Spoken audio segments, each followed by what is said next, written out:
roster stats. Roster stats gives you an overall view of all your prospects. And within this tab, you don't need to manually enter any data. All of the bars and graphs auto-populate based off of the data you entered in the other tabs. So first we'll talk about the dating matrix. Now, the dating matrix is great because it helps you understand who you should be focusing on. So it's broken up into 4 quadrants. The first one being best potential, which means anyone that falls within this quadrant, you've got high compatibility with, and they don't have a lot of red flags. So anyone with a compatibility score of 121 or above, and 5 red flags or less will fall into this category. Next, we've got complicated chemistry. Yes, you might have high compatibility with them, but they've also got a lot of red flags, and that's why that's called complicated chemistry. If anyone falls into that category, proceed with caution. Now, you've also got folks or prospects that you've got low compatibility with, and they don't have a lot of red flags, and you probably are just starting out, so you don't have any data on them, so they're going to fall into this category. And then if someone's got low compatibility and high red flags, you shouldn't really be focusing on them. That's just going to be a waste of time. And then here we can visually see where your prospects are across the dating funnel, starting from prospecting when you first initially match with someone to discovery. This is going to be dates 1 to 3. If you're chatting with people, hanging out with them, seeing if there's a connection. Next, you've got evaluation, and this is going to be anywhere from dates 4 to 10.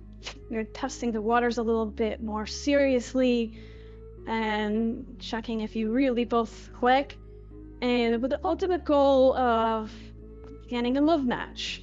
So this is when you have officially found your person, and that's the end goal. You can also keep track of your sources over here, of where you're finding these prospects, whether they are on dating apps or if you've also met them in real life. And then this is a nice visualization of the dating funnel with the goal of love match. So we see here Aiden is an evaluation. You've got one in evaluation. You've got high compatibility and not a lot of red flags. That's a good sign. And then here you see you're also head over heels with Aiden. The heart flutter index measures overall interest level across different aspects like physical attraction, compatibility, your overall vibe. And that's good, so you're not just looking at prospects on the one dimension. And then here we can list out, we can see your dating metrics. For instance, the first one we'll see is prospect score. And again, prospect score is your compatibility score minus your red flags count. The higher the number, the better.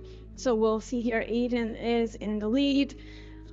Just keep in mind, if this score is negative, that's a bad sign. That means you've got a lot of red flags and no compatibility. That's not good. We'll see Caleb is at 0 right now. He's probably new to the mix, so you don't have any data on him. And then we've got Aiden, Diego, and Yuki. They have some red flags, but that's not a lot, which is good. And then compatibility score. As you get to know people, the score should go up. The score could also go down if you learn more information about someone that you didn't know. So these will change over time as you get to know people. And then flame score gives you an overall indication of your physical attraction to someone And then average date rating. So if you've gone on a few dates with them, like if you've gone on 5 dates with Aiden, this gives you an overall idea of how well the dates went, if they were like fun, if you guys vibed. So yeah, this kind of gives you an overall idea of where all your prospects rank and compare against each other. All right, that's it for this video tutorial. Thanks for watching. I'll see you on the next one.